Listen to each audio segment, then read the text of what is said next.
Excellence in our industry comes from quality teams creating quality products. In an industry that's constantly evolving, it's your unwavering grit, determination, and passion that drives innovation and elevates standards to new heights. As brewers ourselves, we know what that passion looks like. It's the drive to create something exceptional, fueled by dedication and love for the craft. As a stainless steel equipment manufacturer for over 10 years, ABS Commercial provides a full consultative approach to our customers, from consultation and design to installation and ongoing care and maintenance. Whether you're in planning, just getting started, or looking to expand, we're here to support your growth and your success. Thank you for choosing ABS Commercial as your trusted partner.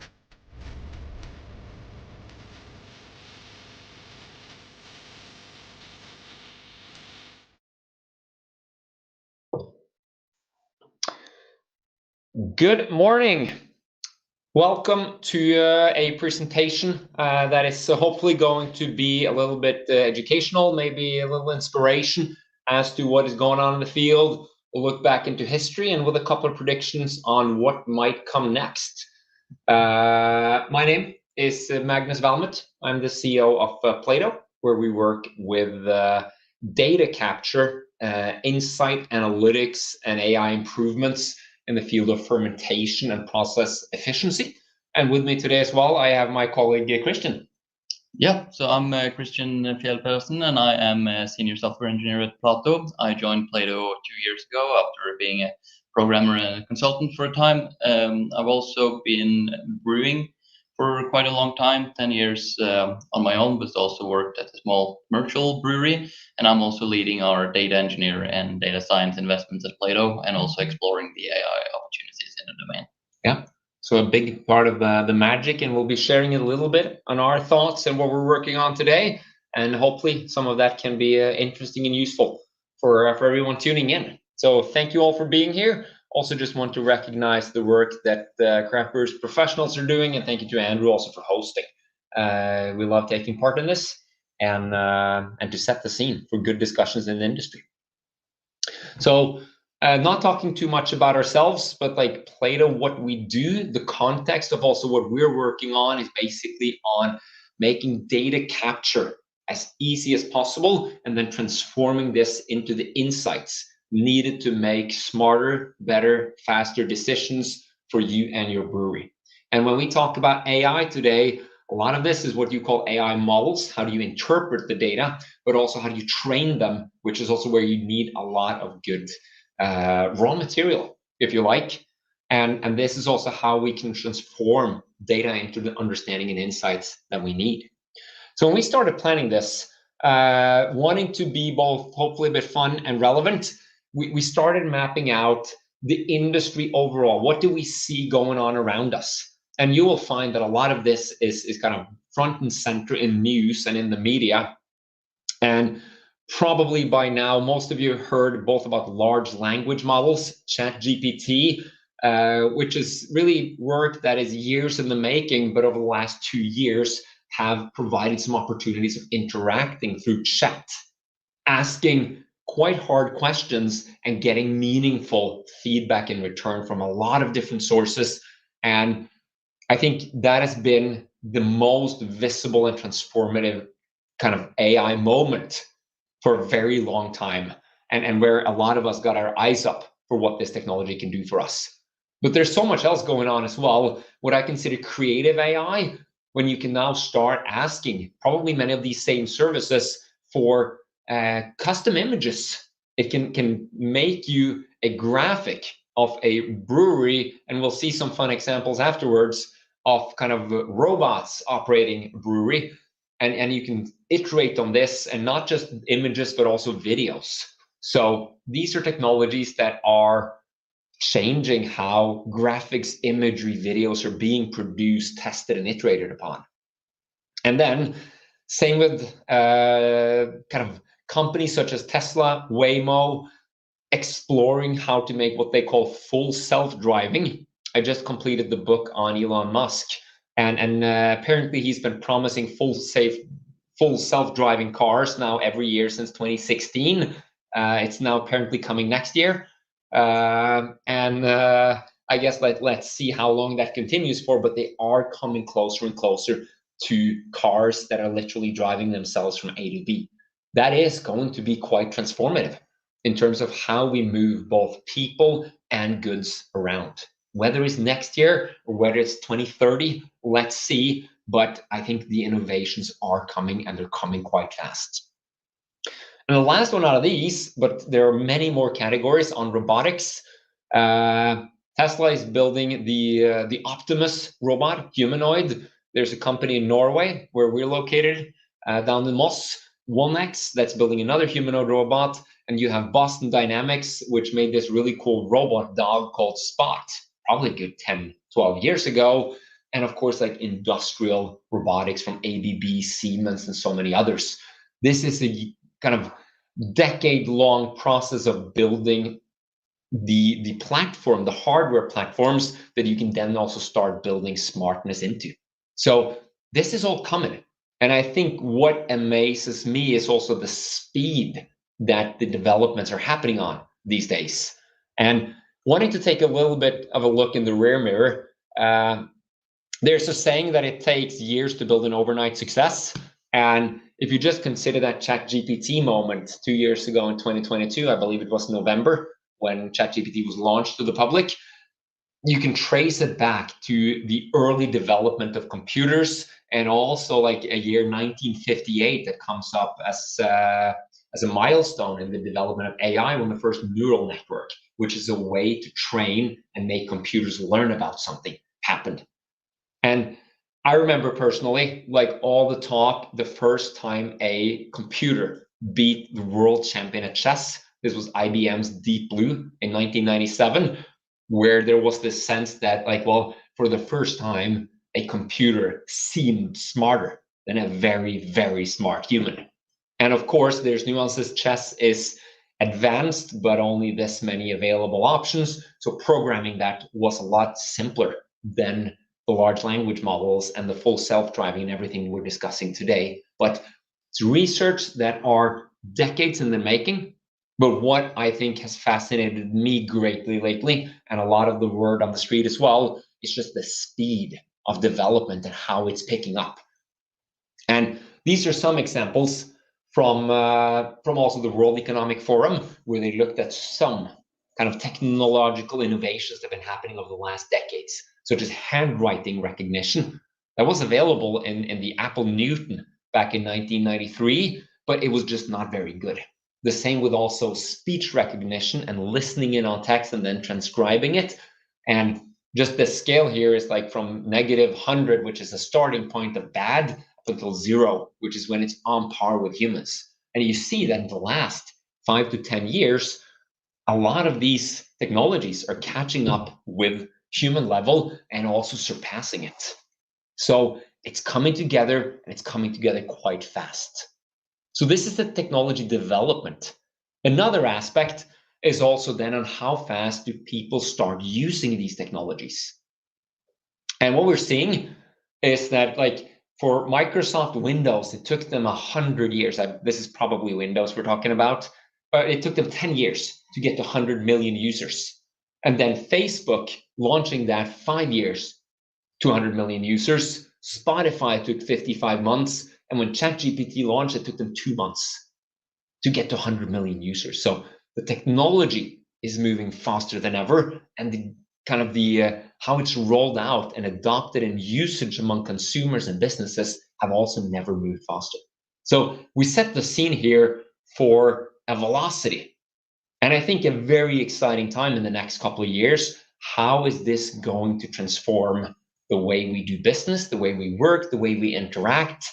And for us, we would not claim to have all the answers, but we do have some thoughts and predictions on how this might play out in our industry and where it might be relevant. So we'd like to just share a couple of these thoughts on concepts that we're working on, that partners of ours are working on, and also what we see happening in the field around us. So jumping into something that's quite close to us as well is just how do we transform production data into more efficient practices and production? So this is a view of what we collect as we track fermentations across a fleet of fermenters. And this is one of our customers and users that has optimized this greatly over the past year and a half. And you can see this like stacking of the production, which is really smooth.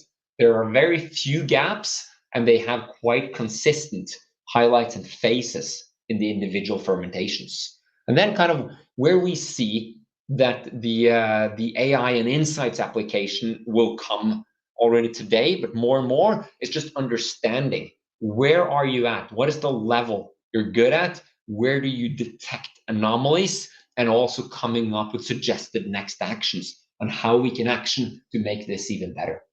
But remember, this is a very good example. We see some with very long lag phases where there's a lot of time in between. So if somebody wants to work on optimizing the throughput of how they produce, this is optimization and letting the computer do what it's really good at, which is interpreting data, collecting data, and also understanding what should be done next, which is also where the AI comes in. So that's something I've worked quite a lot on. And then on to a field where Christian is really world-class, which is also understanding how data collection also in the fermentations and starting to build predictive analytics can make a difference. Yeah, so this is a quite interesting screenshot we have here where we utilize the data that's gathered on a specific recipe. So this recipe we call American IPA. It's really a tool for tracking kind of repeatability and consistency. And by using the historical data, we can create what we call a benchmark, but also kind of the golden batch range or fermentation range, which we are then able to have an expectation based on the previous data to see how our fermentation will progress and kind of the limits around where they are, and we can then be notified if we cohere to our benchmark, and even when we're not in the brewery. So we will kind of have AI more as a brewery assistant than to both monitor and analyze how the fermentation is going at all time. So you can take the next one as well. Yeah. So in addition, we can also base the current data with expectations to do what we call continuous forecasting, then prediction of how the progress it will be in the future in addition to the benchmark. So we are able, even at a very early phase, to say approximately when we think the batch will end and at which gravity. Also, that makes it much better for us to do actions like proactively in the brewery if needed. So yeah. Great. And I think the most fun way that I've seen to explain this for everyone who's used like a Garmin running watch where you can set up like a shadow of yourself. What is the pace you'd like to keep? The marked solid, the shading here is kind of the shadow, the expected pace. And then you need the GPS, which is the watch telling you where are and how fast are you actually running, telling you are you in that range or not. So if you'd like to complete a marathon at, say, a certain time, you know how fast you should be running, how far you should have come in every single stand. And this is much the same. So you're letting the system support and making sure you're keeping the progress where you want to be to hit your goals and to hit your targets. Okay. And also, if you know that something is out of the range it should be, you will also know more, looking back, another one, that it might, this is historical, but going forward, if you have a tight production schedule and something you'd like to hit, you might know early on that it's going to be delayed. Maybe there is a customer of yours that should be notified if it's going to be late. So giving you some insights to look into the future by having an understanding of the data. That is part of what this can do for us. In other areas where I think probably those of you working with ERP vendors, there's a lot of space here for innovation and where we think this should be feeding you with upfront challenges that you might run into and also optimization opportunities, what you can do better. For instance, seasonal trends in demand, if there are specific events coming up that you should take into account for planning, and then also moving from kind of demand forecasting into inventory optimization. What will you need at which time to make sure that you can always fill that demand? And also, if you'd like to put in a smart way to build a buffer, but also monitor that you don't have any raw materials going beyond the expiration date. So using the systems to help you out in managing this in a better way. I know there's a lot of research into smart analytics also from these vendors. So if you haven't had a look at it, go check it out and discuss with whomever you're collaborating with. Route optimization as well for anybody who does direct logistics or looks after that themselves. Tools are becoming readily available to help you drive as few miles as possible, to do the route in the best possible way, when to deliver what and in which sequence. And lastly, on risk management, just having tooling to support you with knowing and looking into the crystal ball of what do you think is going to go wrong next. A big field in its own that I'm sure also, again, the ERP vendors are going to be happy to discuss if that's something you're curious to learn more about. And an area that we've also taken a particular interest, since we see that highly efficient breweries are also investing into sustainability, not just for good conscience, but also because it is saving them time, saving them money. And one of them, by having remote monitoring capabilities, and in some cases also remote control abilities, one of our customers that did an extensive mapping of their direct CO2 emissions found that over 10% of their emissions came from commuting. So when they were able to go from a 5-day work week in the brewery actually down to 4 for most of the employees, they had a significant reduction in commuting and transportation emissions from the fact that they had this technology available.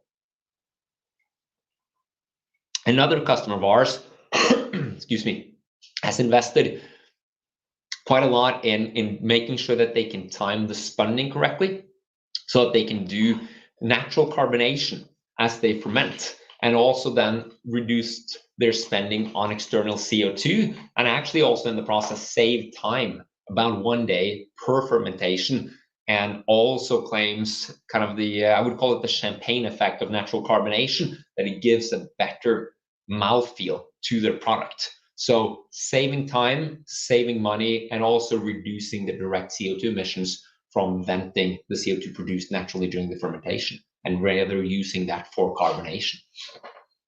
And on the bottom left, you see just the same image that we showed. And we see that some customers are leaving the beer in fermentation vessels in what we'd consider an unproductive state, cold, for far too long. And there's then the opportunity to go in and cut down that time spent, and also at the same time save energy, either electricity or gas, resulting also in a lower carbon footprint and lower emissions footprint of the brewery overall.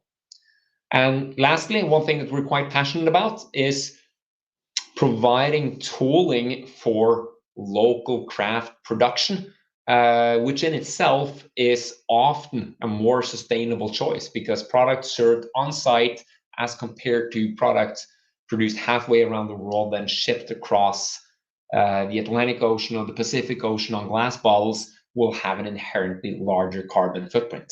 So by supporting local businesses, we believe we're also helping to reduce the emissions overall. But that does depend on good practices being used in the production, outside of also just the transportation elements.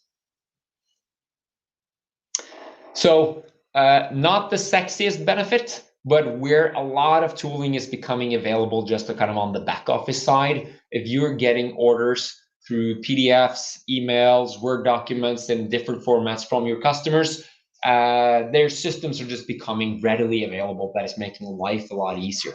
I often compare it to paying an invoice. Back in the day, we're all punching in these long numbers of account numbers and the sums.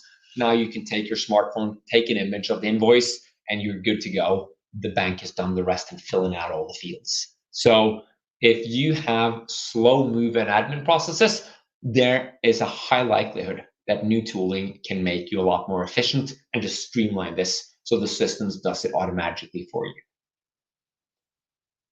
And wrapping up our little sequence of areas where we think AI can make a difference, this is a particularly fun one. Yeah, we wanted to highlight the study that has been conducted by VAB in Belgium, where they have gathered more than 200 chemical parameters of 250 Belgian beer, where they have tried to figure out with a trained AI model to see kind of which compounds or chemical will contribute to a good flavor, also based on an expert panel's decisions, but also kind of what the public opinion is across those have rated these beers. And it can say quite precisely to which degree the beer would be liked. And by having these tools that can even help us in kind of making our beer more interesting and explore other kinds of yeast or hops or find flavor compounds that will make it even better and more tasty, that it can even help us in if we want to do like non-alcoholic beers to kind of enhance those flavors that people like well in beers. And also one interesting example that I found is that what we call off flavors that we try to reduce a lot of times, like dimethyl sulfide was found to actually add likability and complexity to the beer in the end. That was kind of one of the results also from the study, which was really cool. So there are definitely things also going out here in the product development for brewers.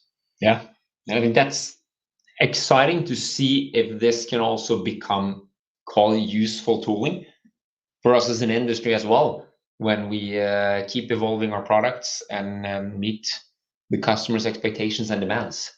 And I think the image on the left that you see here was courtesy of ChatGPT when we asked it to visualize a beer recipe generator.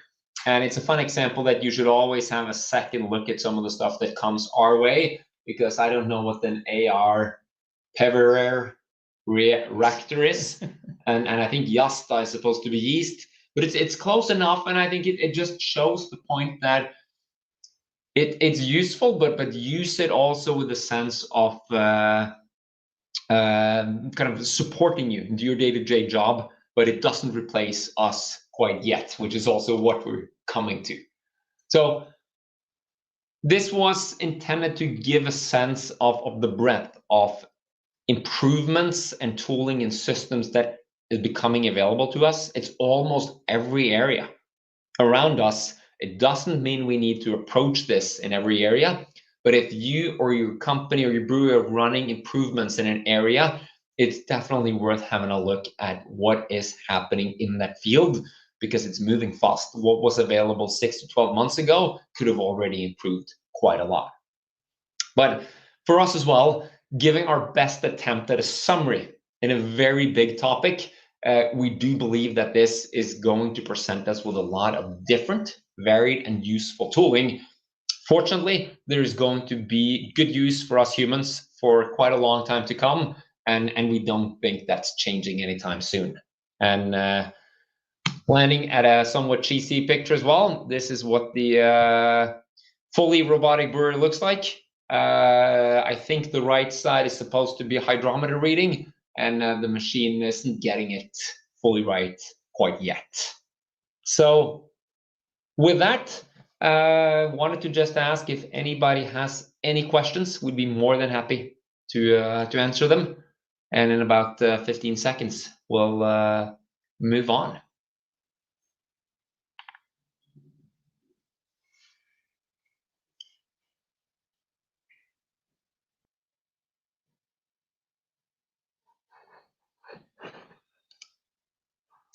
All right, I think we will leave it there. Thank you so much for tuning in. It was fun for us to prepare for this one. It's good learning. And if you're curious to either get in touch with us, hear more, do not hesitate to reach out on PLAATO. We're easy to find. And thanks again to CBP, and all the best for the rest of your day. Thank you very much. All right, bye.